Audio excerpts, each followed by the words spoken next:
All right, shalom, shalom, shalom. Welcome back. You are live and direct with your Akazaki Yahoo with another video review. As always, I'm giving all praises, honor, and great esteem unto the Most High Power, Yahweh, Bashem, Hamashiach, Wamalak, Yahweh Shai, and to the 12 tribes of Israel who are scattered to the four quarters of the earth. I say shalom, wa baruchim, that is peace and blessings. And I cannot wait to the day when the Most High brings us back together and we are once again 12 tribes, one family, one nation, under the Most High Power, under one covenant, back in our own land with a heart of flesh and no more a heart of stone, with our enemies and our adversaries and all those who hate us under our feet. All praises to the Almighty Yah. Hallelujah. So be it. Hallelujah. Yes, indeed. As always, I'm joined by my most esteemed Kenaniah. Shalom, Aki. Hey, shalom, shalom, my king. Shalom, shalom, Yasharal. Yahweh Bashem, Yahweh Shah, Barakatah. Yes, indeed. Greetings, everyone, and the Most High Yahweh, in the name of His beloved Son, Yahweh Shai, the Messiah, bless you. So we got a little double header for you here today. We're going to get to this video review. This first video comes to us by way of Black Culture Unlocked. This is the Opelousas Massacre and how it wiped out a Black community.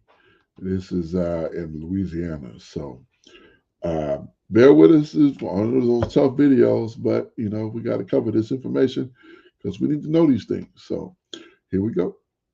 In history class, you might hear about the Tulsa Race Massacre or the Rosewood Massacre, but have you ever heard of the Opelousas Massacre of 1868? For many people, the answer is no. It was one of the deadliest episodes of racial violence in U.S. history, yet it's rarely mentioned.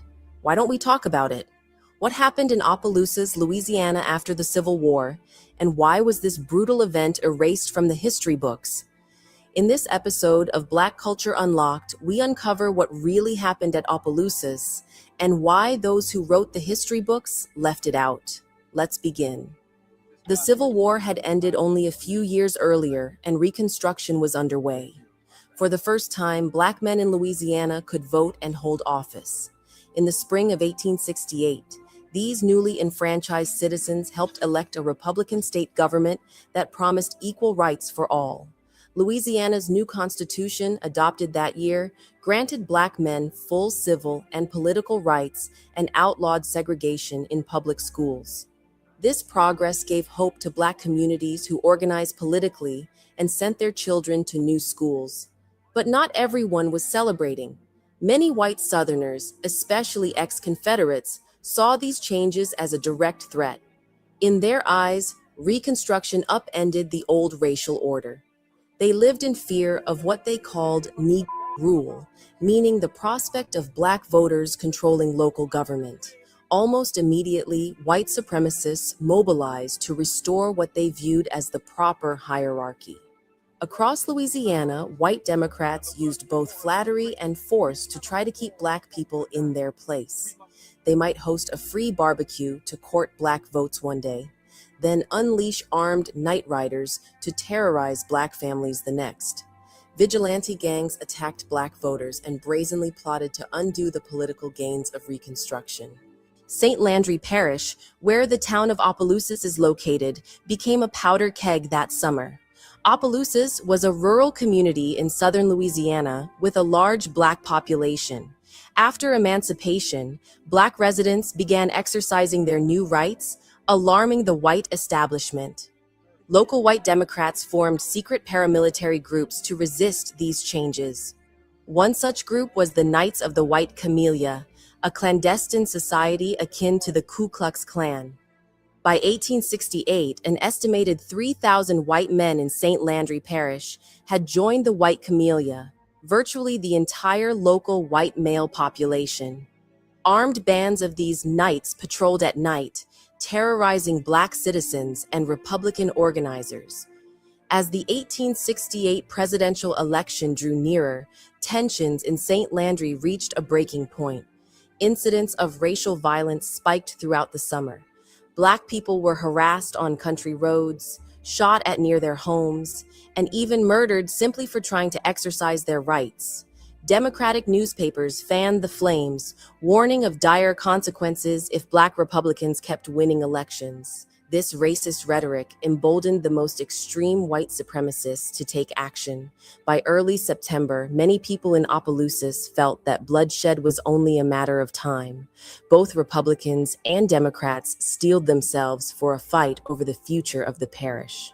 In this charged atmosphere, local Republicans planned a mass meeting in the nearby town of Washington on September 13, 1868.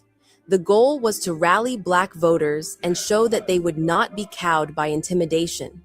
Hundreds of Black supporters from Opelousas and nearby communities set out for Washington in a procession.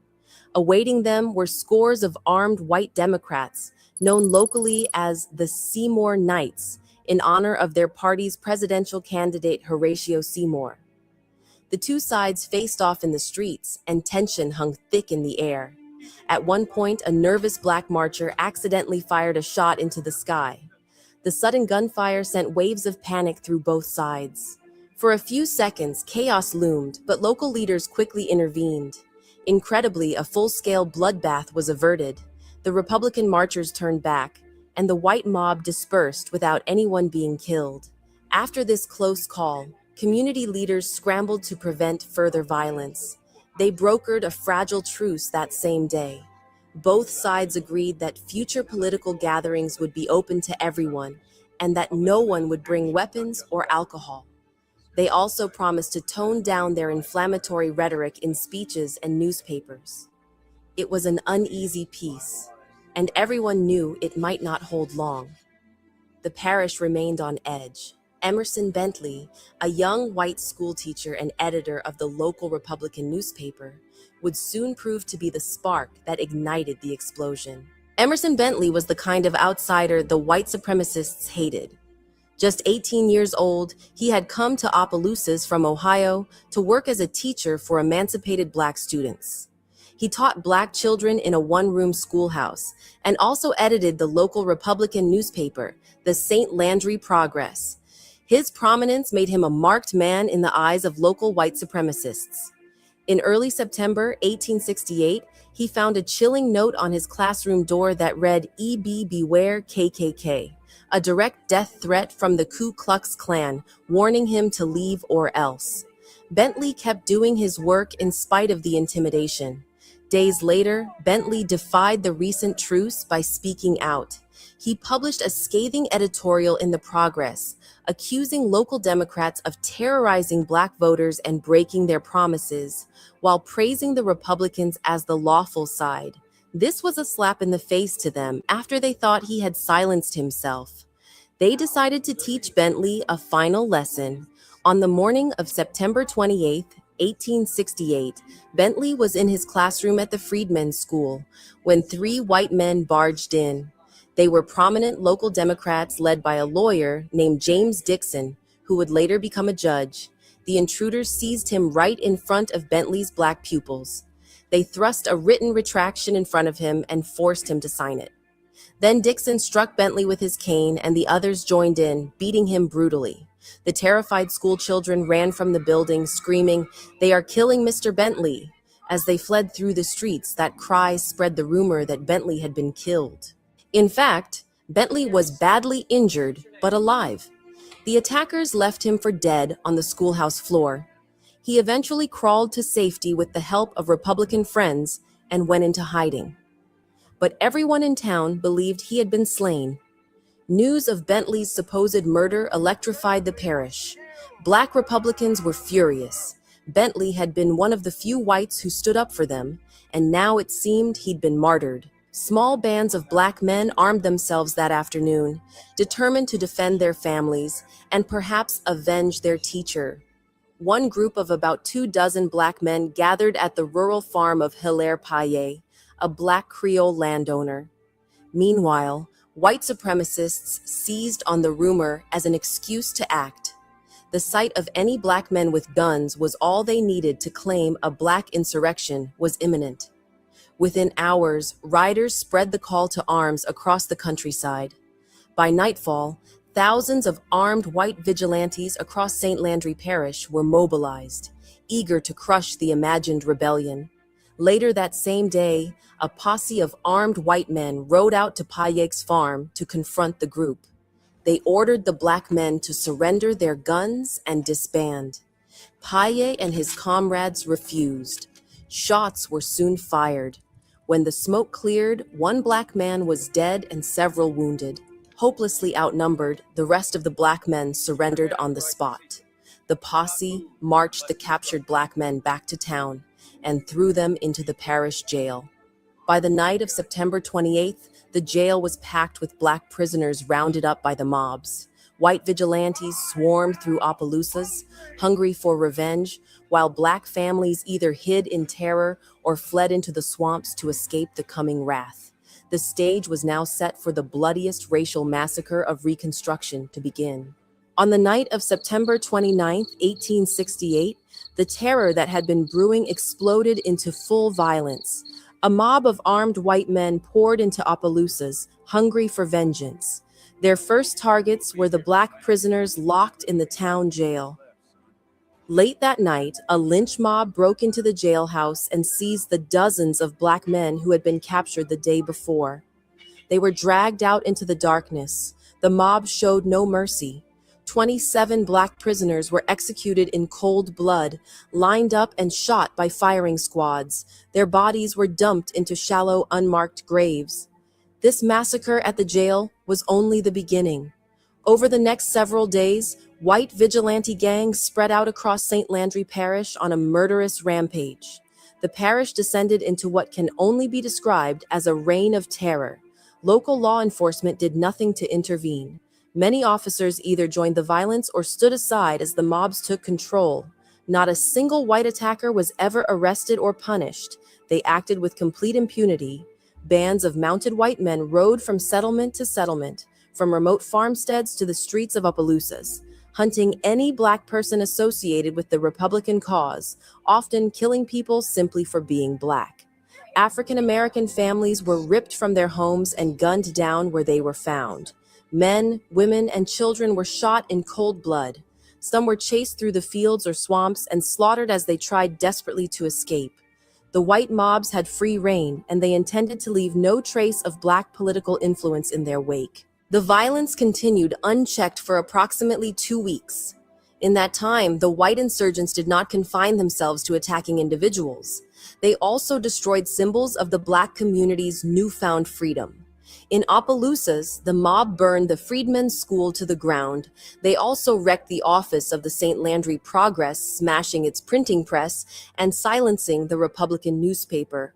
The mobs targeted anyone seen as a leader. For example, they lynched Charles C.E. Durand, Bentley's fellow newspaper editor, and left his body on display outside a local drugstore as a ghastly warning to others.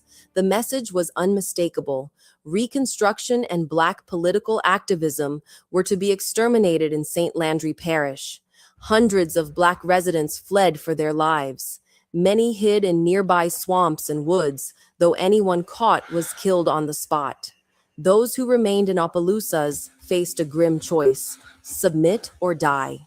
Some tried to save themselves by tying red ribbons on their arms as a show of loyalty to the Democrats, hoping that gesture would spare them. Often, it did not. The killing was indiscriminate and relentless.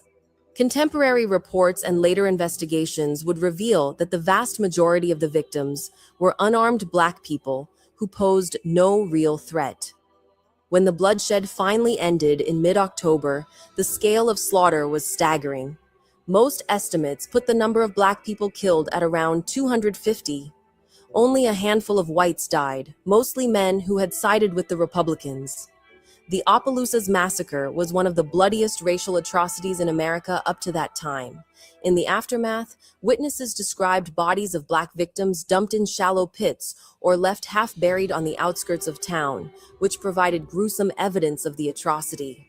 The black community of St. Landry Parish was shattered and terrified. The massacre had achieved its purpose. It effectively crushed Black political participation in the parish through sheer terror. In the immediate aftermath of the Opelousas Massacre, white conservatives wasted no time capitalizing on their victory, convinced that they had saved their parish from a Black uprising and vanquished Republican influence. Democratic newspapers even celebrated the bloodshed.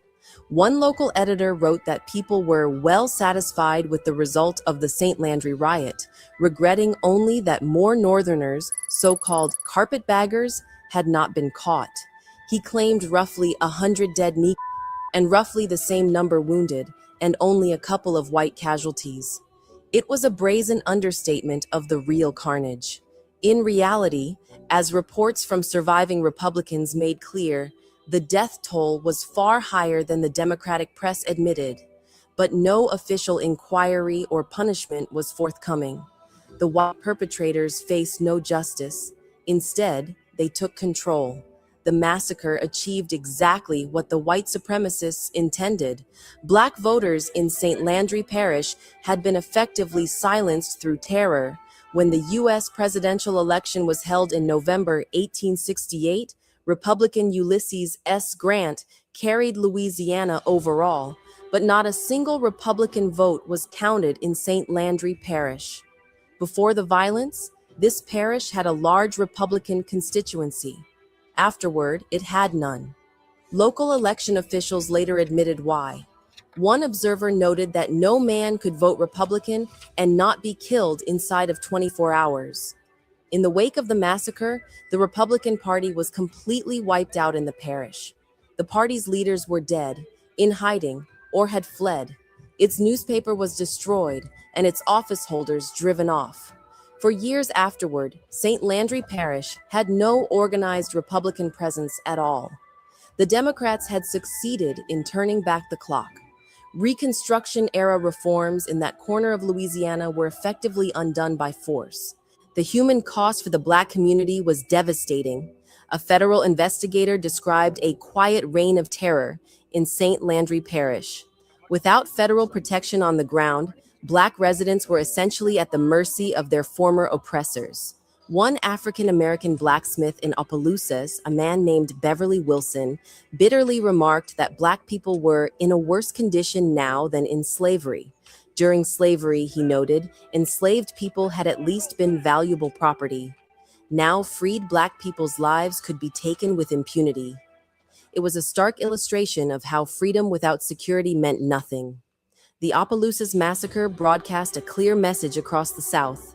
White supremacists would go to any lengths, including mass murder, to maintain their grip on power and roll back Black gains. The violent suppression in Opelousas did not remain an isolated incident. It became a blueprint for white terrorism throughout the Reconstruction era and beyond. In 1873, just 5 years later, another deadly attack on Black Republicans in Colfax, Louisiana, followed a similar pattern, and that massacre, too, went unpunished. In the decades that followed, white mobs in Louisiana lynched hundreds of Black people with near total impunity.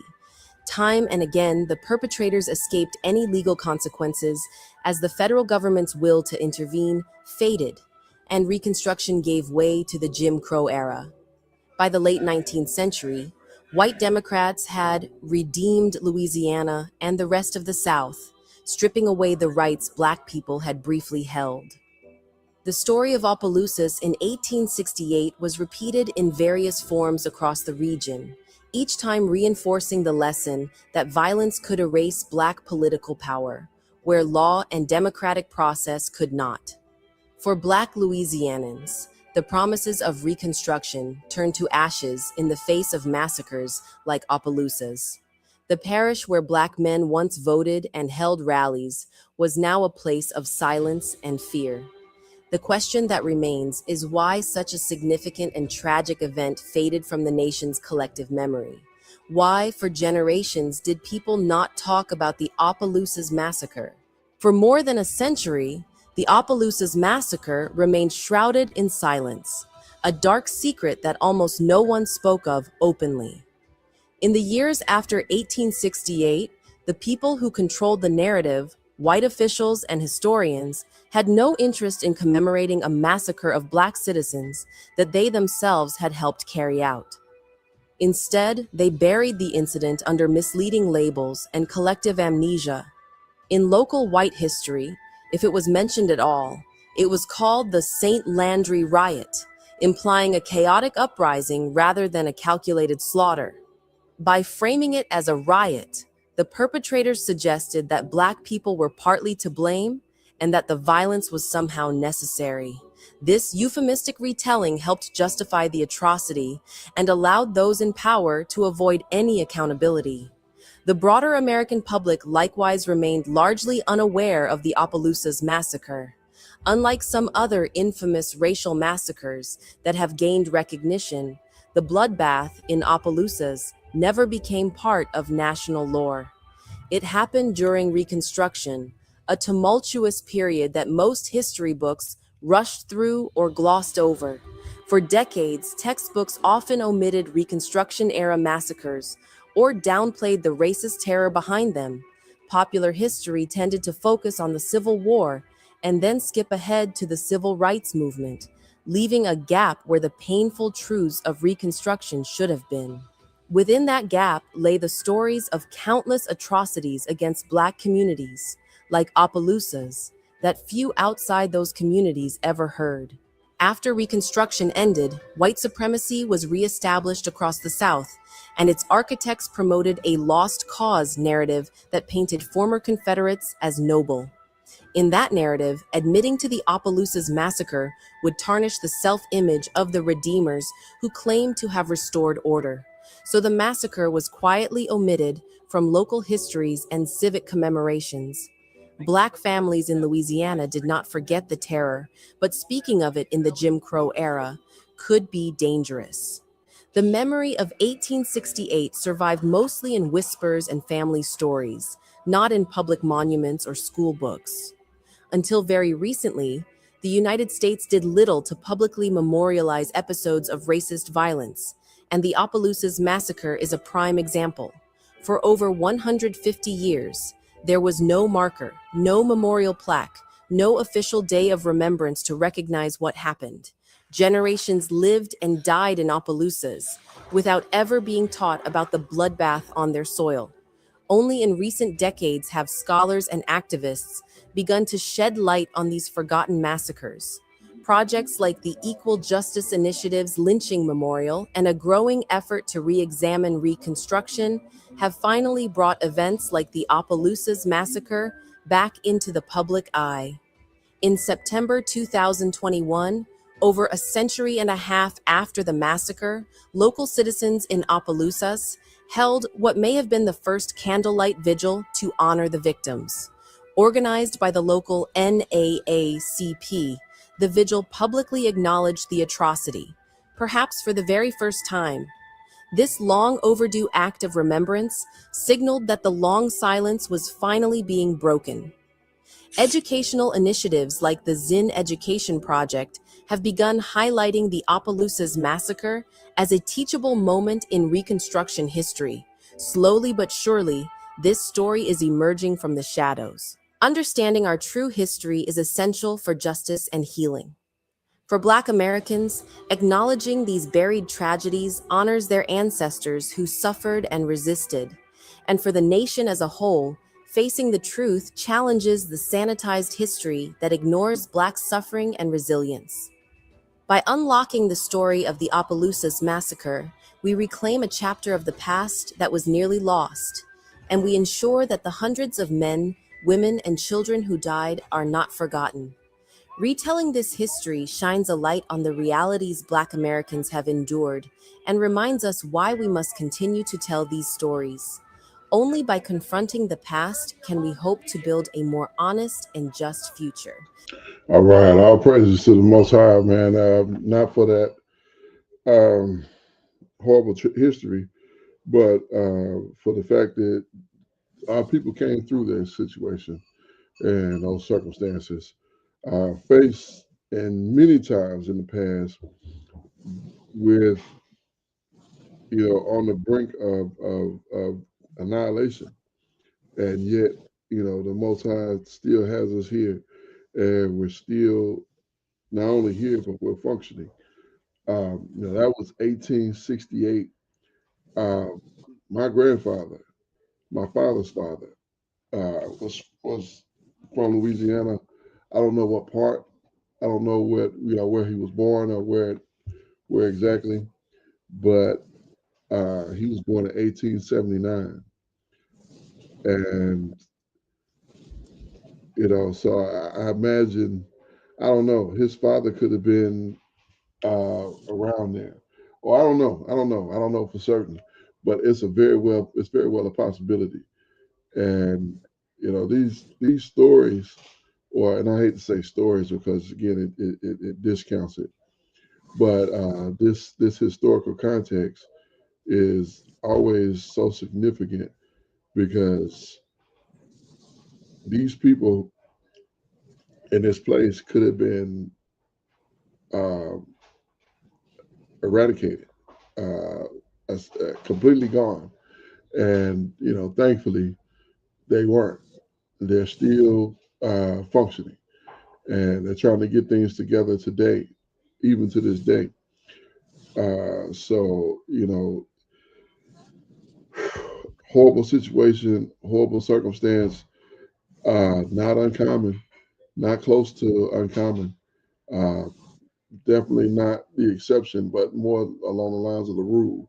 So, you know, these are things that we've had to deal with for an absorbent amount of time, especially in this particular captivity. And I'll rest there. Go ahead, Aki. Kind we know that this happened in Louisiana. Mhm. But I would challenge anyone to say that things were different for our people in any other state. Right. Our lives were at jeopardy many times, Mhm. in no matter where we were at. Even I remember them saying that the North, growing up and hearing people say that the North wasn't as bad as the South, but there were lynchings that took place in the North as well. So the plight of our people has it's not been a pretty picture. Mhm. Not at all.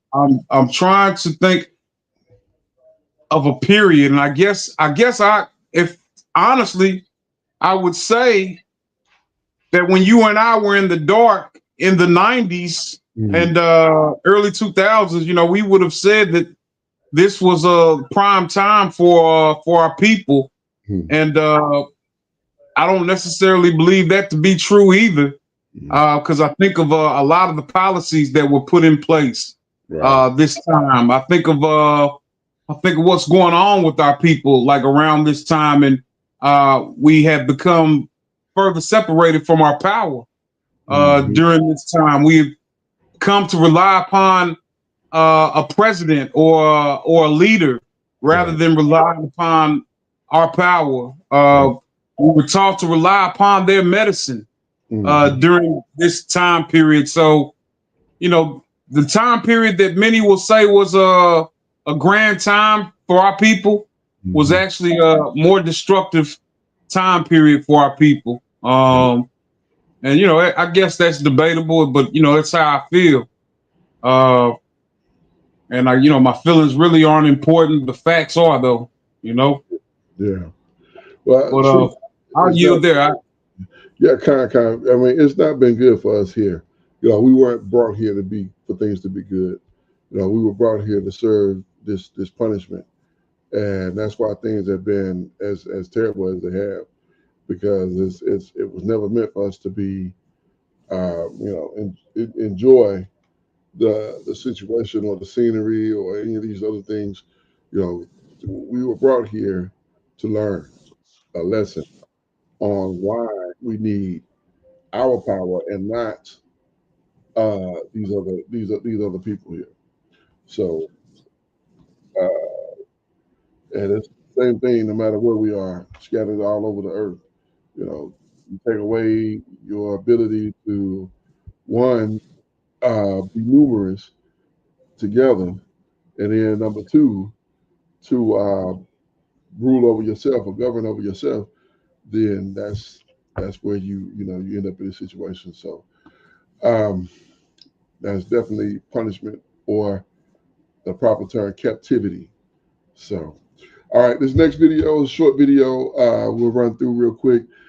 This is the MLK video everyone needs to see from our dear elder, brother Benayah Israel, and he's brought to light some information that I had not made a connection on, but it makes so much sense. Let's get to it here. In every generation of the Israelite exile, a figure arises who unwittingly carries the spirit of the ancient judges.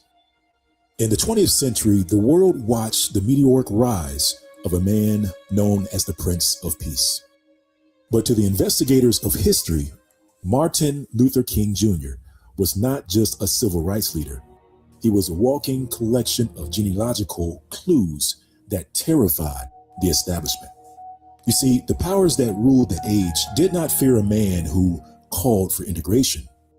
They feared a man who was approaching something far, far more dangerous.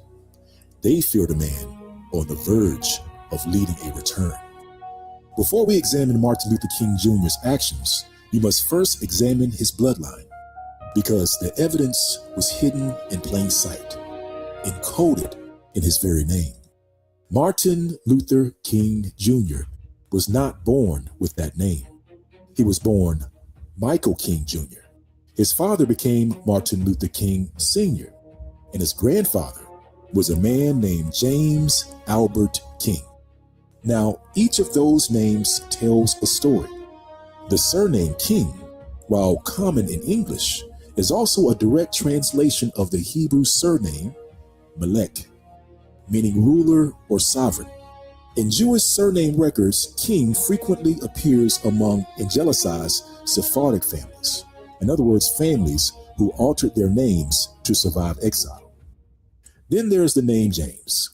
James is the English form of Jacob, the patriarch from whom the 12 tribes of Israel descend. But the most revealing name of all is Albert. Albert, along with its historical variants like Adalbert or Alberto, is a classic Sephardic Israelite surname. It was especially common among the hidden Jews of Spain and Portugal. Families forced to convert, conceal their identity, and scatter across the world. When these names are combined, the picture becomes unmistakable. Jacob, Sephardic nobility, sovereignty. He was, quite literally, a king of Jacob. Now, the transformation of Martin Luther King Jr. from a domestic reformer into a global civil rights figure began with a journey rarely emphasized in history books. In March of 1959, King traveled to the Middle East. He was not on vacation. It was a pilgrimage, a spiritual reconnaissance. He walked through Jerusalem. He passed through the Meldebaum Gate, visited Hebron, and stood beside the Sea of Galilee. When he returned to America on Easter Sunday of that same year, he delivered a sermon at Dexter Avenue Baptist Church titled, "A Walk Through the Holy Land." In that sermon, something changed. King spoke of the land not as a tourist, but as someone who felt a deep spiritual belonging there. He described walking the Mount of Olives, looking over the Dead Sea, and traveling the road to Jericho. The connection between the Negro in America and the land of Israel was no longer abstract. It was personal. That journey planted a seed, a dangerous seed. The solution to the Negro problem, King realized, was not confined to Washington, D.C. It was tied to Jerusalem. By the late 1960s, King's focus had shifted again. Legal segregation had been defeated, but spiritual captivity remained. And so he began planning something that would have shaken the geopolitical order of the world. He planned a pilgrimage, a massive pilgrimage. Martin Luther King Jr. began organizing a journey that would take at least 5,000 African Americans to Israel. The plan was bold. King would travel with them to the Holy Land. He would preach from the Mount of Olives, from the Sea of Galilee, the very places where the Messiah once taught the gathered tribes of Israel. The trip was originally scheduled for 1967. However, it was postponed due to the outbreak of the Six-Day War. Undeterred, King rescheduled the journey for November of 1968, and that was when things became dangerous, very dangerous. Consider the implications. In 1968, the Negro population was waking up. If the most influential black man on earth stood on the Mount of Olives and declared that we are the children of the book, 4 centuries of deception would have collapsed overnight. The powers that had spent centuries erasing Israelite identity could tolerate a march on Washington, but they could not tolerate a march on Jerusalem. On the night of April 3rd, 1968, just a few months before the scheduled return pilgrimage, King delivered his final speech in Memphis, Tennessee. Now, history remembers it as the mountaintop speech, but viewed through the lens of what was coming next, what was scheduled, the words take on a literal meaning. He was preparing to go to the mountain, the Mount of Olives. He spoke of being allowed to go up to the mountaintop and seeing the promised land, the land of Israel. And what very few people know is that he began that speech by declaring that we are God's children and that we are determined to take our rightful place in the world. We mean business now, and we are determined to gain our rightful place in God's world.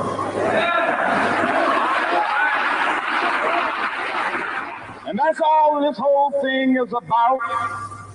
We aren't engaged in any negative protests and in any negative arguments with anybody. We are saying that we are determined to be men. We are determined to be people. We are saying that we are God's children. We are God's children. We are God's children. And if we are God's children, we don't have to live like we are forced to live. Now, what does all of this mean in this great period of history? It means that we've got to stay together and force everybody to see that there are 1,300 of God's children here suffering, sometimes going hungry, going through dark and dreary nights, wondering how this thing is going to come out. Began to say the threats, talk about the threats that were out.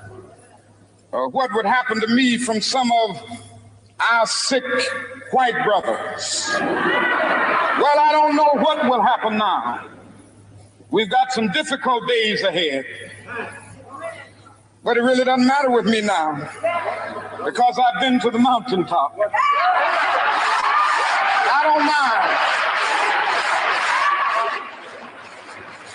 Like anybody, I would like to live a long life. Longevity has its place. But I'm not concerned about that now. I just want to do God's will. And He's allowed me to go up to the mountain. And I've looked over and I've seen the promised land. I may not get there with you, but I want you to know tonight that we as a people will get to the promised land.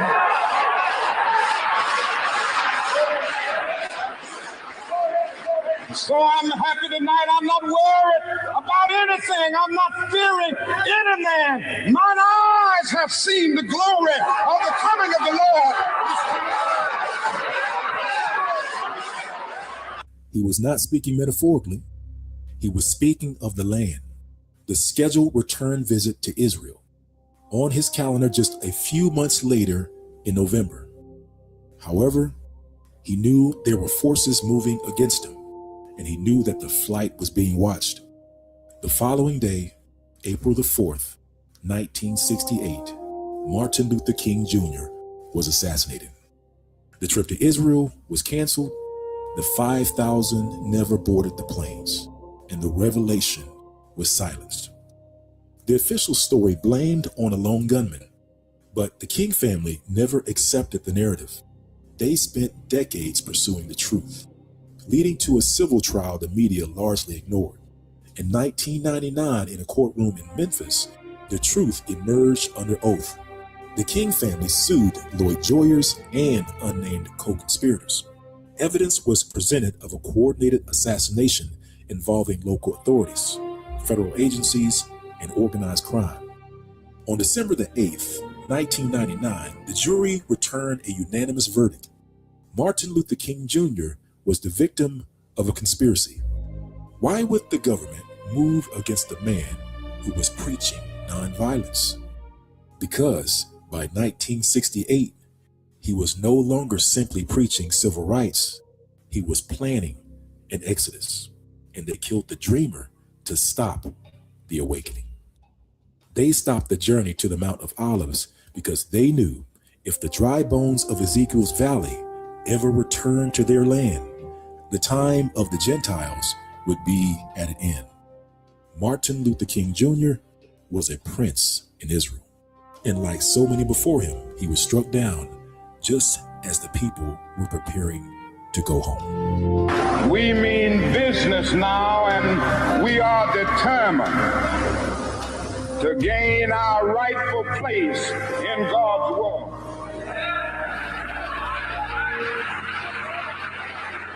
And that's all this whole thing is about. We aren't engaged in any negative protests and in any negative arguments with anybody. We are saying that we are determined to be men. We are determined to be people. We are saying that we are God's children. And if we are God's children, we don't have to live like we are forced to live. Now, what does all of this mean in this great period of history? It means that we've got to stay together and force everybody to see that there are 1,300 of God's children here suffering, sometimes going hungry, going through dark and dreary nights, wondering how this thing is going to come out.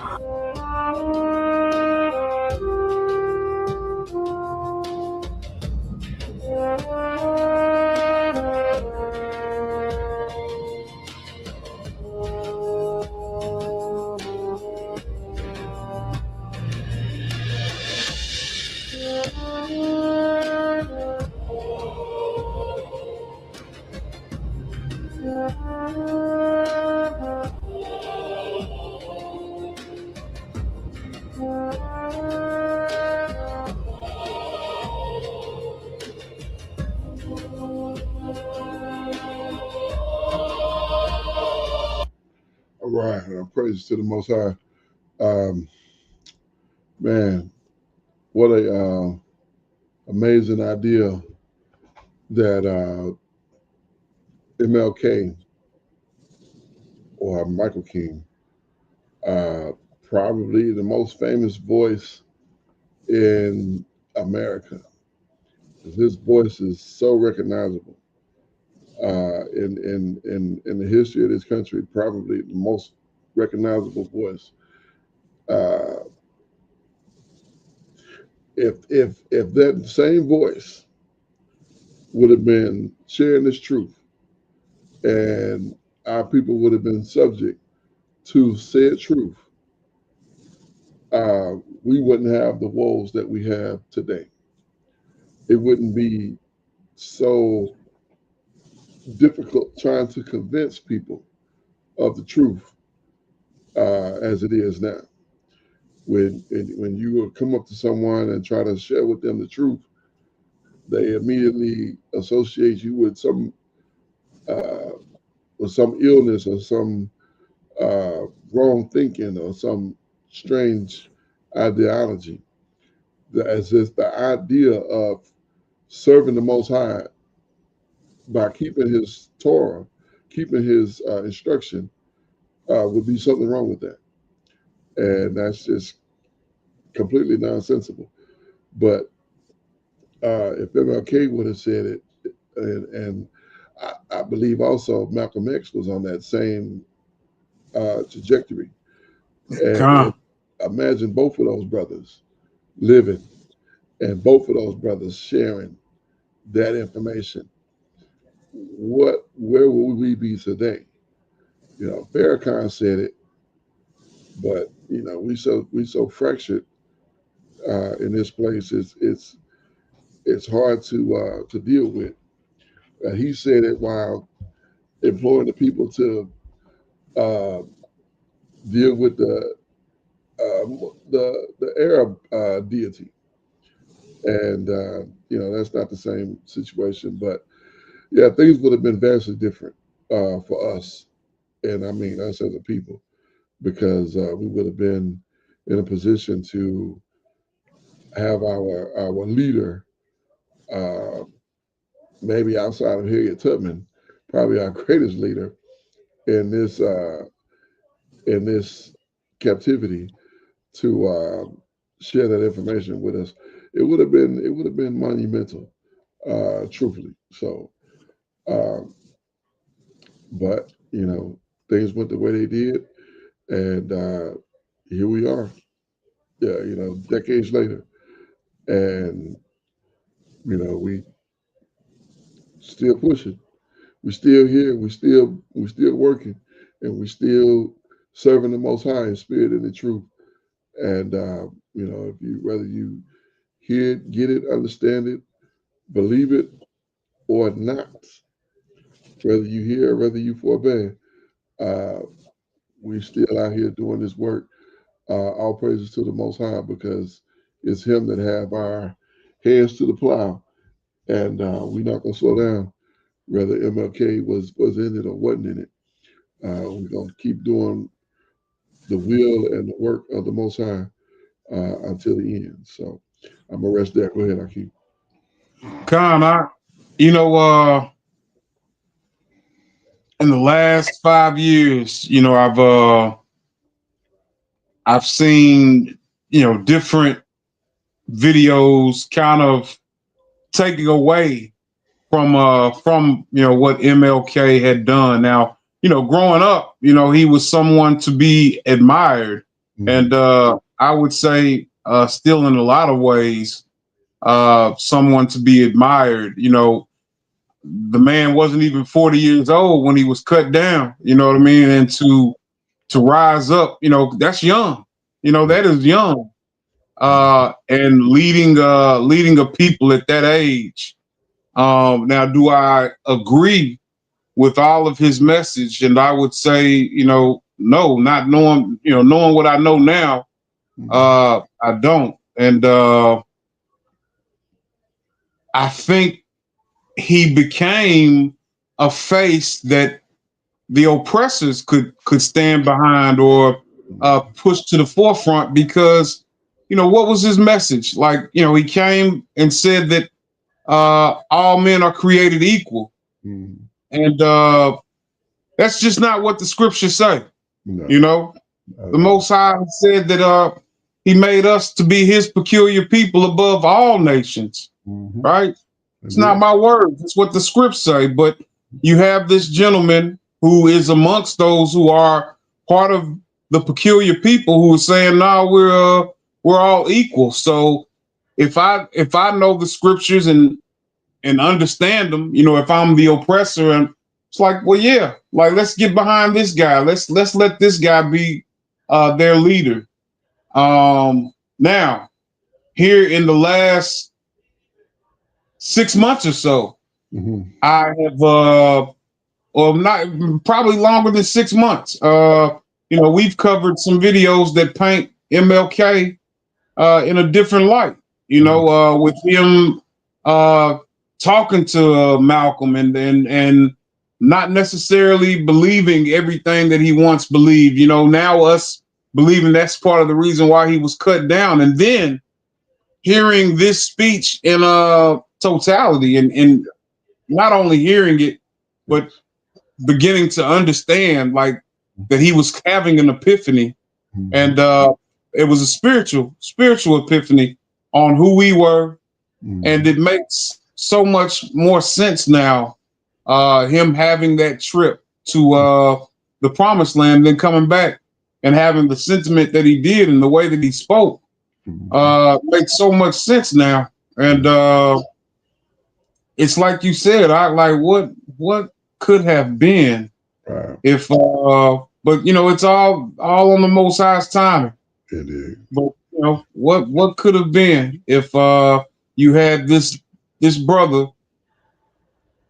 telling our people who they are, that they are the people of the Most High, and we see a change in behavior. That's what I don't know. I say that, but you've had brothers on the corners, telling our people for the last 40, 50 years, and a lot of times we don't see the change in behavior that we desire. And I'll close with this. It's ironic that we believe that he was having an epiphany a few years after Martin was cut down. Martin's mother was cut down by a brother who knew who he was and why our people over here in this captivity. It's believed that he believed the King family were gatekeepers to this truth that we walk in now, and knowing that, he believed that it was his duty to turn his weapon on a woman. It's kind of upsetting. I can't get over that. It's not only a woman, but a older woman. You know what I mean? At this time, which it makes no sense. And I said I was gonna close with that, but I know Elder Benayah does a lot of research, and I take my hat off to the work that he's done. I'm not totally sure that I'm sold on the idea of our people who have the surnames of King and other surnames. I believe that they're the people, but what we also have to remember is that our last names weren't last names that we chose. More times than not, it was the name of those who owned us and oppressed us. Yeah. So all praise to the Most High for this information coming to light in these latter days. Our year there. Indeed. Yeah. A lot to unpack and a lot to kind of reflect on in these both of these videos. So as always, links in the description of the video. By all means, pay them a visit, and thanks for joining us. I hope you are enlightened and at least put on to understanding exactly what our people dealt with in Opelousas and what Michael King Jr., better known as Martin Luther King Jr., dealt with as well. But we're going to go ahead and close this on out. We do this for a very specific reason. This is Romans chapter 10 and verse 1. Brethren, my heart's desire and prayer to Ha'abba, to the Father, for Israel is that they might be saved. We want to see our people saved. We want to see our people set free. We want to see our people restored to the prominence that the Most High have promised for his people. How are we going to do it? First of all, we're going to keep the faith, the belief in the Messiah, HaMashiach, that he will do that which the Most High has set forth for him to do. And gather his people and bring us back to the place that we belong and put us back in the place of prominence where we also belong. And number two, Ecclesiastes chapter 12 and verse 13. Let us hear the conclusion of the whole matter. Fear the Most High and keep his commandments, for this is the whole duty of man. It is so very important to understand that in the conclusion of the whole matter, we are to fear the Most High and keep his commandments, for this is the whole duty of man. At the end of the day, when it is all said and done, all the dust is settled and all the smoke is cleared, we will be judged on whether we have feared the Most High and kept his commandments. Why? Because this is the whole duty of man. That's so important. I have to say it 3 times. I am your Akazaki Yahoo, as always, joined by my most esteemed Kenanaya, giving all praises, honor, and great esteem unto the Most High Power, Yahweh, Bashem, Hamashiach, Wamalak, Yahweh Shah, and to the 12 tribes of Israel, who are scattered to the 4 quarters of the earth. I say Shalom, Wa, Baruchim, that is peace and blessings. And I cannot wait to the day when the Most High brings us back together, and we are once again 12 tribes, one family, one nation, under the Most High Power, under one covenant, making our own land with a heart of flesh and no more a heart of stone, with our enemies, our adversaries, and all those who hate us under our feet. Until that day come, Shalom, family. Shalom, shalom, Mr. Pekah. All praises to the Most High. Praise you, Abba Yah, Kwam Yasha'Allah, Kwam Yashala. and Barak Hashem Yahweh.